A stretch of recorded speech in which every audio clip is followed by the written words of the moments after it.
Game of Thrones left out more than just a few characters. There are characters in A Song of Ice and Fire who never appeared in the show at all, yet some of them have entire storylines that could completely change the way we see the events of Westeros.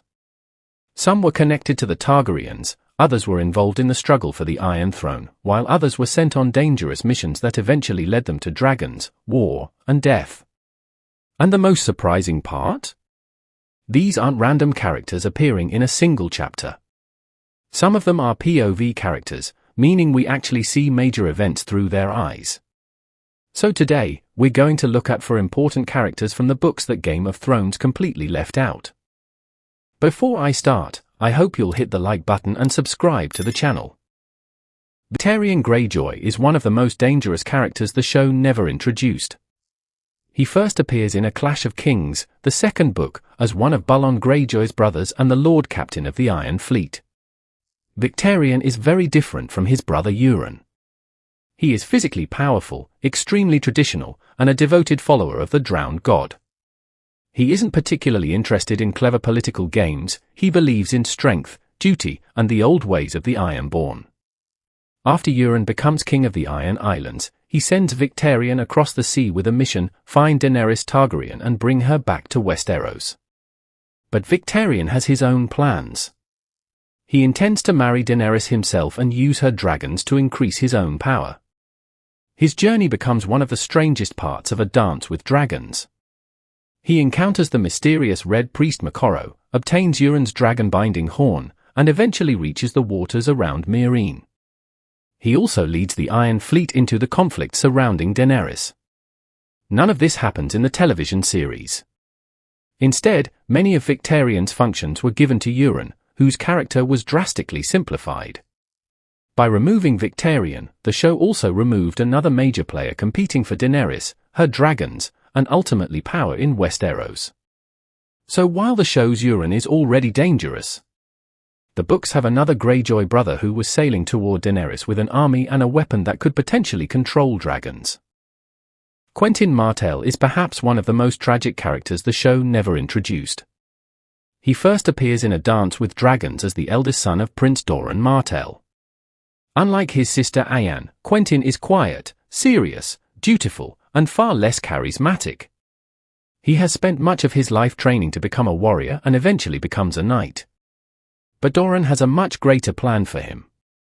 Years earlier, Doran had secretly arranged a marriage alliance between House Martell and the Targaryens. Quentyn is sent across Essos to find Daenerys Targaryen, marry her, and bring her and her power to Dorne. His journey is extremely difficult. Many of his companions die, and he eventually reaches Meereen with only a few allies remaining. But Daenerys refuses to marry him. Quentyn then makes a desperate decision. He attempts to tame Daenerys' dragons. The attempt goes horribly wrong. He is severely burned and later dies from his injuries. His entire storyline was removed from Game of Thrones. And that changes more than simply removing another Martell. The show loses Doran's secret alliance with Daenerys, Quentyn's attempt to claim a dragon, and another important connection between Dorne and the Targaryens. His story also shows something the series rarely explored. Sometimes, in Westeros, being brave and loyal isn't enough to survive. Quentyn wasn't a great warrior or a chosen hero. He was simply a young man trying to fulfill his father's orders, and it cost him his life.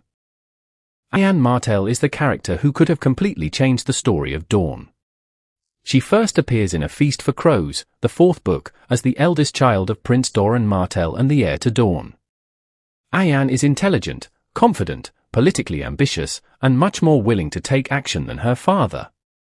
She believes Doran is doing nothing to avenge the deaths of Elia and Oberyn Martell, and she eventually becomes involved in a plot to crown Myrcella Baratheon as Queen of the Seven Kingdoms. But her plan fails, and Doran finally reveals that he has been secretly working toward revenge against the Lannisters and restoring Targaryen power. Later, after hearing that young Griff may actually be Aegon Targaryen, Doran sends Ayan to investigate the claim. This is where removing her from the show becomes important. Game of Thrones replaced Ayan's political role with a completely different version of the Dornish storyline, particularly through Ellaria Sand and the Sand Snakes. The result was that Dawn lost much of its political complexity. Ayan's removal also means the audience never sees her connection to the potential return of the Targaryens through young Griff. In the books, Dawn isn't simply a revenge storyline. It is playing a much larger political game. And Ayan is one of the most important pieces on that board. Young Griff is one of the biggest characters Game of Thrones completely left out. He first appears in A Dance with Dragons, the 5th book in A Song of Ice and Fire, where Tyrion encounters a young man calling himself Young Griff while traveling through Essos. Young Griff claims to be Aegon Targaryen, the supposedly dead son of Rhaegar Targaryen and Elia Martell. According to Varys, the baby killed during the sack of King's Landing wasn't actually Aegon. He claims that the real Aegon was secretly switched with another infant and smuggled out of the city.